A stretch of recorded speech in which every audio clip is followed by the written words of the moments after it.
By this point, practically everyone with an interest in video games has heard of the indie gaming scene, and has probably played a few games from it. A few gamers spend most, or even all of their gaming time playing indie games, and some titles have sold well over 1 million units. Today, we're going to explore the origins of the indie gaming movement, how it exploded on the gaming industry, and how it arrived at where it is today. Our story begins in the year 2004 at Microsoft's E3 press conference, when Bill Gates announced the Xbox Live Arcade. Although, due to the storage limitations of the original Xbox, it didn't really catch on until the Xbox 360 launched the following year. And the influence of Microsoft and the Xbox 360 can be seen throughout the indie gaming scene, even to this day, despite other distribution platforms such as Steam overtaking Xbox Live in popularity. Just look at Super Meat Boy, which was very clearly designed specifically for the Xbox 360, even though the Steam version sold at least twice as much as the Xbox version. The game's opening screen is a warning message urging you to plug in an Xbox controller, and the keyboard controls aren't nearly as comfortable as other platformers on the PC. It's clear that the game was specifically designed for the Xbox Live Arcade. Even today, most indie game devs design their controller support around the Xbox controller, much to the disappointment of Buffalo customers everywhere. Another sign of the influence that Microsoft has had over the indie gaming scene can be seen with the massive success of Geometry Wars, a popular game on the Xbox Live Arcade. Geometry Wars is basically a modern update of Asteroids with dual analog stick controls and vastly better graphics from the original 1979 arcade game. And while it is pretty good for a $5 launch title for the Xbox 360, it pales in comparison to many of the other greats of the shoot-'em-up genre released over the past 37 years. Even if we ignore the many well-made and painstakingly crafted masterpieces from the country of Japan, such as Ikaruga and Mushihime-sama and Death Smiles, there are still plenty of Western shmup games that surpass it, such as Danmaku Unlimited 2 and Bullet Heaven 2. That alone isn't so much of a problem. Geometry Wars is a debut title for the Xbox 360 after all, but the issue is that, likely due to this game's massive success, many other game devs have taken a strong inspiration from the game and expanded upon its gameplay, such as Waves and Luftrausers. Much of the history of the shoot-'em-up genre has been ignored by many modern devs, who instead just take influence from Geometry Wars and its imitators, and this is reflected in the quality of their games. So this all goes to further show the influence that Microsoft has had on the indie gaming scene, from the controllers we use to how they've influenced the trends within subgenres. The Xbox Live Arcade was really the first time that a digital game distribution platform had any financial success on the market, and given the benefit of hindsight, we can make a pretty good guess as to why Microsoft decided to venture forth into the indie gaming market. See, there's only so many times that one can sell Halo or Gears of War sequels before gamers get sick of playing those games. That's why we don't see any new releases in the Guitar Hero or Tony Hawk Pro Skater franchises, and why we don't see very many 3D platforming collectathons anymore. Gamers just got sick of them, so they stopped buying that type of game. Microsoft had to do something, or they're going to run into the same problem with their video game franchises someday too. But with the Xbox Live Arcade, they could test the waters with titles in new franchises, without carrying the same risk that comes with a multi-million-dollar AAA release. Then, if a particular game did well enough, they could buy up the rights to it and begin milking it for cash until it was dry. You can see this with their $2 billion purchase of Mojang for the Minecraft license, which they then used to sell merchandise, spin-off titles, and educational software. One can just as easily imagine a world in which, instead of the formation of Nicalis, Microsoft bought the rights for Binding of Isaac and started selling character plushes en masse. But Microsoft and the Xbox Live Arcade isn't where the indie gaming scene got its start, it's just where the movement found its first financial successes. Now, to show you where it all began, we must go back much further, to the very beginning of computer gaming. From the time when personal computers first became available and affordable to the general public, people have been creating games for others to play for their enjoyment. A notable early example of this is a computer role-playing game called Alcalabeth, World of Doom by Richard Garriott, a precursor to the Ultima series. But even though Richard Garriott is often cited as an early example of an indie game developer, he wasn't really independent. Alcalabeth was published by the California Pacific Computer Company in 1980. The indie part of indie games doesn't really apply to it. I mean, by the same logic, River Raid is an indie game because Carol Shaw made it all by herself, even though it was published by Activision. To find the first truly independent, large-scale distribution of video games, we must go a little further into the future, to when the internet became accessible enough for the general public to use it. With the advent of instantaneous digital communication across the globe, people began coming together and forming bonds around the development of video games. This increased the scale of bedroom game development from that of underground titles distributed to a small group of people through floppy disks and Ziploc bags, to one of a global scale. The internet allowed practically anyone in the world to download and play the games right from the devs who made them, without the need for physical distribution to box stores, or expensive long-distance phone calls to some distant BBS. So it was in the year 2000 that digital distribution started to become widely recognized as a potential tool for overthrowing the AAA publisher elites. Yes, a small handful of anonymous game devs made an observation that digital distribution antiquated the traditional model of printing games on physical media, shipping them in cardboard boxes, and selling them in brick-and-mortar stores. This meant that there was really no reason for the continued existence of publishers like EA and Ubisoft, as gamers could just make the games themselves and post them online. These anonymous game devs wrote about this in a 3-part post called the Scratchware Manifesto, hosted by Home of the Underdogs. The first part talks about the current state of gaming at the time, much of which still applies to the AAA industry today. They lamented at how increasing development costs had resulted in less risk-taking behavior, and therefore blander and less interesting games were released. Part 2 was about the real enemy, the ones causing all the problems of the gaming industry, the vampires of Wall Street. The manifesto then goes on to talk about how the vampires weren't just ruining video games, but society as a whole as well. Then it went on to explain what could be done to finally take down the vampires. First, we need to pull the blinders off our eyes. Wake up! Games don't have to be shitty and buggy. Working on games doesn't have to be some equivalent of slavery. We need to get mad and get active. Second, we need to educate ourselves on the real story in our industry. Look for alternate sources of media. If you get the feeling that someone is trying to bullshit you when you read some news story, you're probably right. Find out the truth.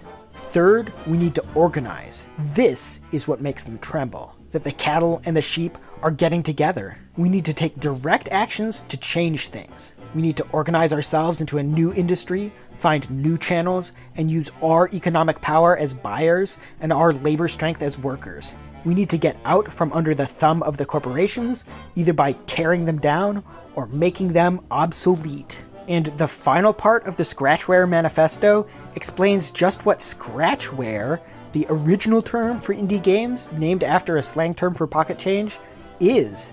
The phrase Scratchware game essentially means a computer game created by a micro team with professional quality art, game design, programming, and sound to be sold at paperback bookstore prices. You can see how a lot of the narratives about indie games got their start with the Scratchware Manifesto, from complaints about AAA publishers and wealthy elites, to the notion that smaller, more focused game dev teams produced an inherently more artistic product. Though the reality is that good video games can come from any sort of creative team. That being just one or two devs coding in a bedroom doesn't mean that whatever they produce will necessarily be some bold artistic step forward. A strong leader can take the reins of development and steer a large team into working together towards a unified vision.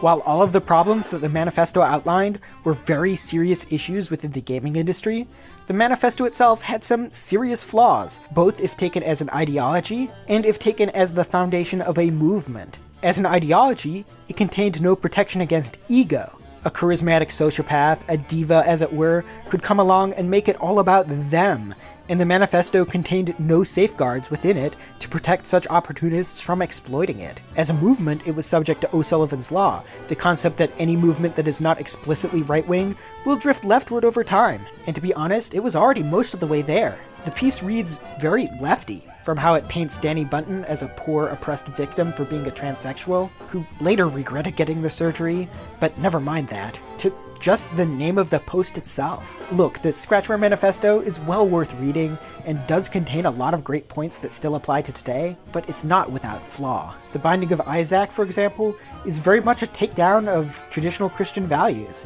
much like Stephen King's Carrie, where the villain is a caricature of abusive religious parents. So you can see how a movement can drift from something center-leftist like that to the far left, with games like those made by Tale of Tales. But this wasn't the end of the Scratchware Manifesto, as 5 years later, Designer X, who wrote the opening section, and in my opinion, the weakest part of the manifesto, revealed himself to be Greg Costikyan. He wrote a 2-part follow-up to the manifesto called Death to the Games Industry, published by The Escapist at the end of summer 2005, but it really doesn't say anything that the original manifesto didn't already say, other than rehashing the idea that nothing had changed since the original was posted. And many of the claims that he makes in the piece are really vague and generalized, and he doesn't back up any of them with evidence or mention any moments that could prove his case. Oh, and just 1 month later, Greg Costikyan announced a digital video game distribution site called Manifesto Games. Yes, he named a capitalist startup company Manifesto Games,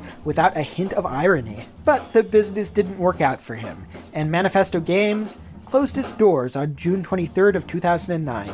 Except that wasn't the end for the Scratchware Manifesto, as on May 1st of 2009, Anna Anthropy, alias Auntie Pixelante, reposted the manifesto on her blog after the Home of the Underdogs went offline temporarily. She was commissioned by Beth A. Dillon of the IGDA to write a piece on the manifesto for the Notes on Game Dev blog, though the site stopped updating before her contribution was published. Anna Anthropy is best known for an autobiographical, game called Dysphoria, and Mighty Jilloff, which by her own admission was a ripoff of another game called Mighty Bomb Jack for the Nintendo Entertainment System. Oh, and she made a portable arcade game called Keep Me Occupied for Occupy Oakland. Anna Anthropy. This is someone who has advocated for replacing the current gaming community with one that is more suited to certain oppressed groups. Quote, to refuse to take a political stance is itself a political stance. It is to stand with the status quo. And the status quo of video games is alienating, is racist, is misogynist, promotes rape culture.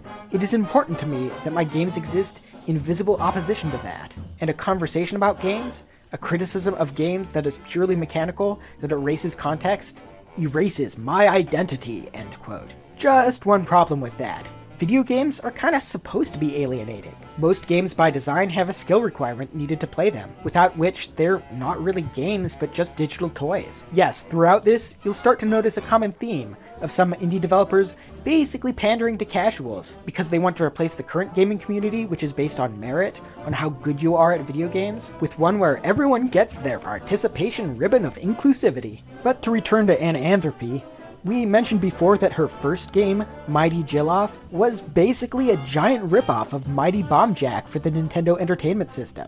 But as you can see from this gameplay footage, these games are totally different. Yes, she even wrote a post on her blog explaining why, even though Jill's game mechanics are nearly identical to that of Bomb Jack, they're actually very different games. Quote, Mighty Jilloff is about the relationship between a submissive masochist and her dom. What I'm talking about, though, isn't a superficial reskinning. Mighty Jilloff is informed by my personal experience. It's based on my relationship with my collared submissive. That experience provides a context for the play. The difficulty of a game like that, the trust the player puts in the designer to adequately prepare her for any given challenge, the need to push her limits without breaking them, the player's desire to prove herself to the game by meeting the game's expectations for her, these things resonate with my own experience as a dom and a top. Mighty Jilloff is a game that communicates ideas that Mighty Bomb Jack does not. It does contain a set of rules which interact with one another in ways that are interesting and meaningful to the player, but it frames those rules and their interactions in a way that relates and encourages the player to relate to my personal experience. That's important in the face of a games culture that brought us BioShock Infinite. BioShock is a game that forces you to watch images of racialized violence. There's a part where you watch a man of color pecked to death by crows begging for his life, and then a minute later, you gain a power-up that lets you have crows peck people to death. Oh, and remember how she reposted the Scratchware Manifesto on her blog? Well, she repurposed many talking points of the manifesto in a speaking event at the San Francisco Art Institute, but twisted them to serve her own social justice ends. What was once about how AAA game publishers were bad because of anti-consumer and anti-developer practices became about how AAA game publishers too often make their games for straight white males. Quote, queer games, it may shock you to discover, are not coming from the mainstream video games industry. That's because the industry model doesn't allow for them. That model is straight white developers produce games that straight white games journalists market to straight white gamers, some of whom will be recruited to be the next generation of game developers and produce the next generation of the same video game for the next generation of straight white gamers. End quote. And I suspect that this is likely where the larger narrative of AAA games are for dude bro gamers, while indie games are queer originated from. Sure, there are plenty of indie games that don't fit in a narrative, but those who have a vested interest in perpetuating this false dichotomy, they tend to ignore them. But moving on, the indie gaming movement continued growing for a few years until it saw a large boost in popularity with the release of a documentary called Indie Game the Movie. The movie told the stories of 3 indie games: Super Meat Boy, made by Edmund McMillan and Tommy Refenes, Braid, made by Jonathan Blow, and Fez, made by Phil Fish and Renaud Bedard. The movie's popularity also helped boost sales of the games, though in Phil Fish's case, the success really went to his head. Until Leigh Alexander came along, Phil Fish was the reigning champion of pissing off gamers. He had multiple meltdowns where he quit indie gaming forever due to how horrible gamers in the gaming community was. He ragged on Japanese games, saying that they all sucked when compared to the Western indie scene that he was supposed to be the figurehead of. So naturally, he donned his white shining armor to defend the honor of his fair maiden and fellow indie game dev, Zoe Quinn, whenever she got herself into a spot of trouble. Someone claiming that Zoe sexually harassed them at a wedding? Well, Phil was there to berate them into shutting up about it. And when Zoe was in the limelight with a gaming controversy swirling around her, he made one last impassioned rant and then quit Twitter forever. Until a year later when he had a new project to promote.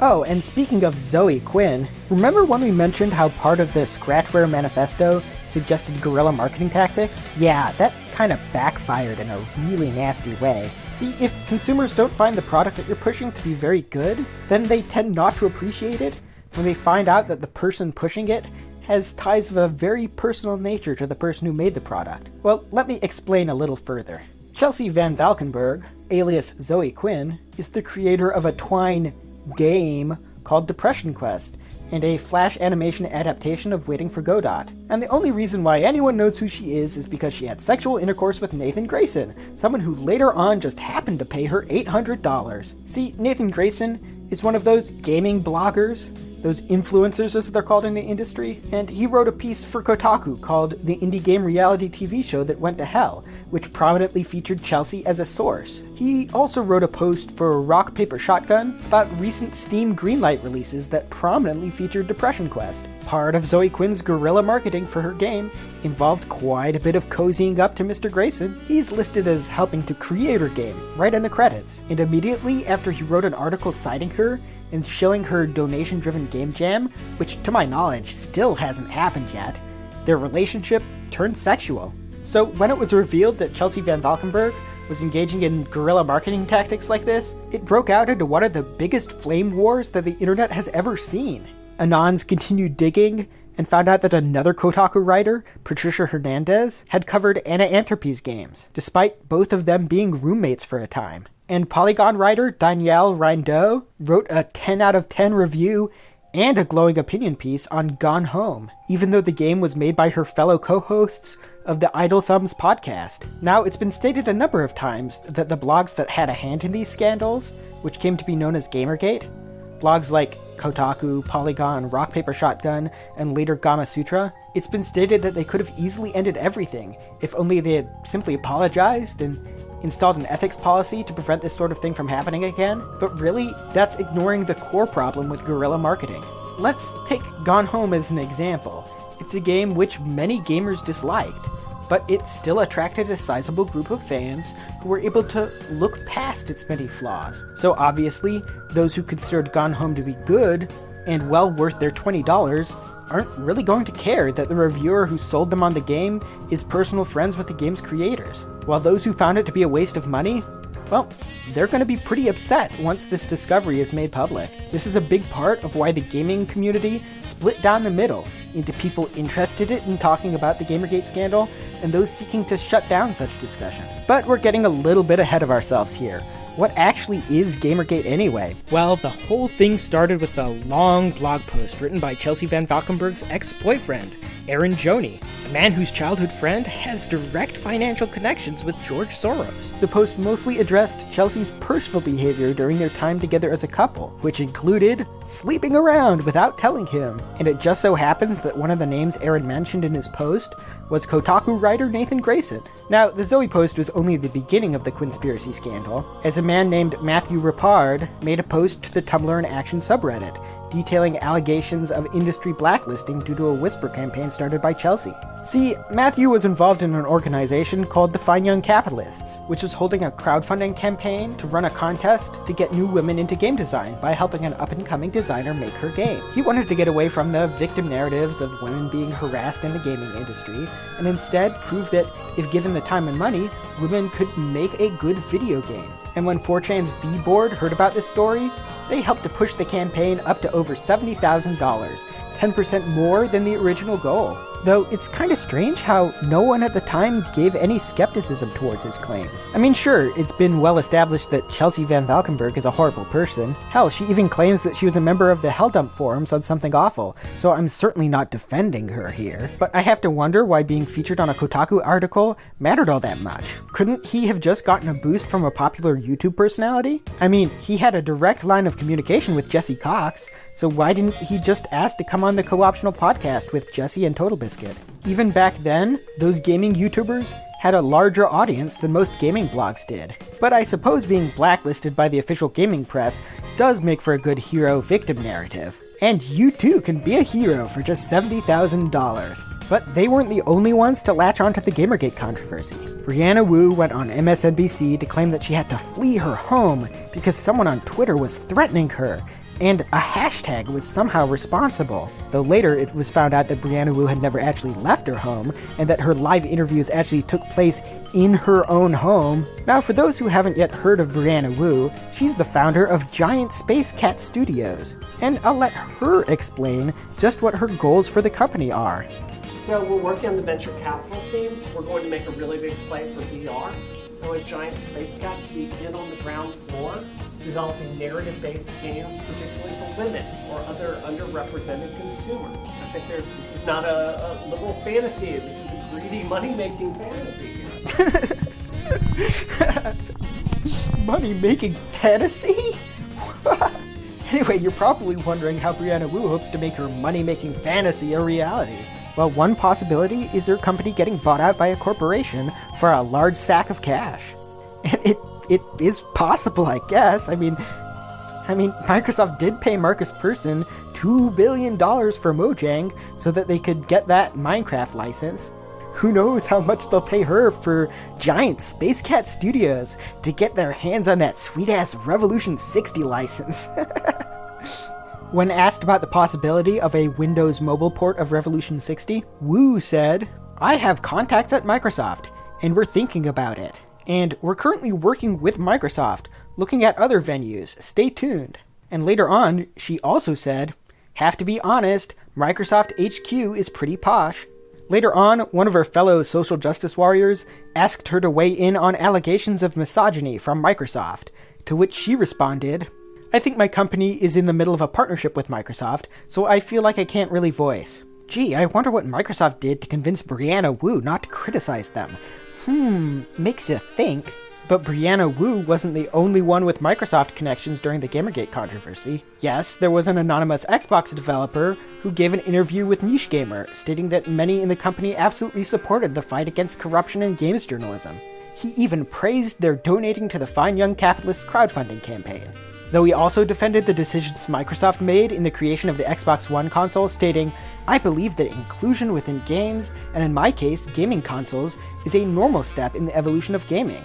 They are becoming more open, complex, and customizable products with each passing year. For example, our company has tailored the Xbox One for a broader audience, And despite lower sales numbers than the competition, we have successfully brought our device into the homes of people that normally wouldn't have bought a games console. So you can see how many of the people involved with this controversy ended up having direct financial ties with Microsoft in some strange way. Isn't that funny? And then there are some gaming communities embroiled in the scandal who seem to be structured around AAA industry insiders, who kept reassuring them that they were on the right track to fixing gaming once and for all.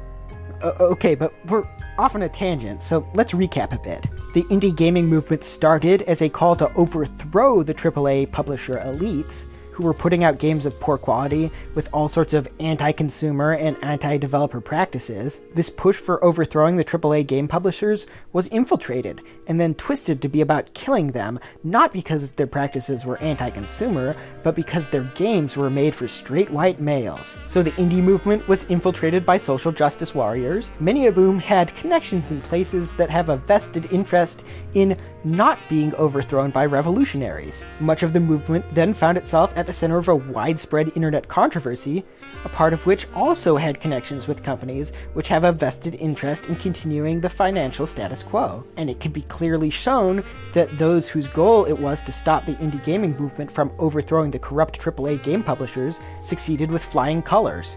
After Phil Fish's meltdown and Chelsea Van Valkenburg's tantrum, a large part of the gaming community refuses to even touch most indie games. Much in the same way that Guy Fawkes masks are seen as cringy, so too has public opinion of the indie gaming brand fallen. Now games that have the stereotypes which indie games are often associated with, such as pixel graphics, will be dismissed out of hand by most gamers. Sure, there's still an audience for indie games, though much of it lies with the sort of people who enjoyed Undertale. The indie gaming movement has now been contained. Now that the movement is no longer a threat to the financial stability of the AAA game publishers, you can see many of the social justice warriors that co-opted it move on to other things. Anna Anthropy now has a job with DePaul University. Yes, the next generation will be taught Miss Anthropy's ethics and values. Chelsea Van Valkenburg is getting ready to release her last game, and Brianna Wu is running for Congress.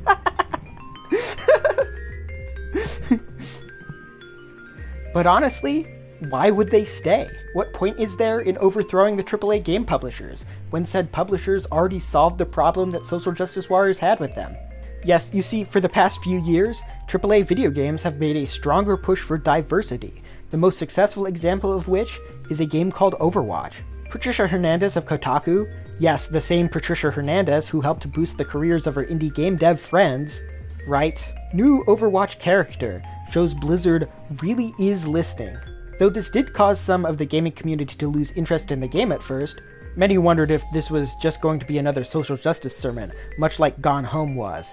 But it has been well established there's always going to be some social justice warrior unhappy with a game's design decisions, so when the victory poses of the game's characters were revealed, one such social justice warrior wrote a long screed on the Blizzard forums criticizing it. This got everyone in a panic, as many game companies have a history of bowing to every whim of the SJWs no matter how crazy or stupid it is. Now Blizzard did change Tracer's victory pose, but they did so by turning it into an homage to a particular piece of pinup girl art, and there was much celebration, as for once a game company did not let an SJW make them change their game, and all thoughts of boycotting the game for social justice pandering or microtransactions were lost. What a great victory for the fight against political correctness and for sex positivity. And then they made Tracer into a lesbian.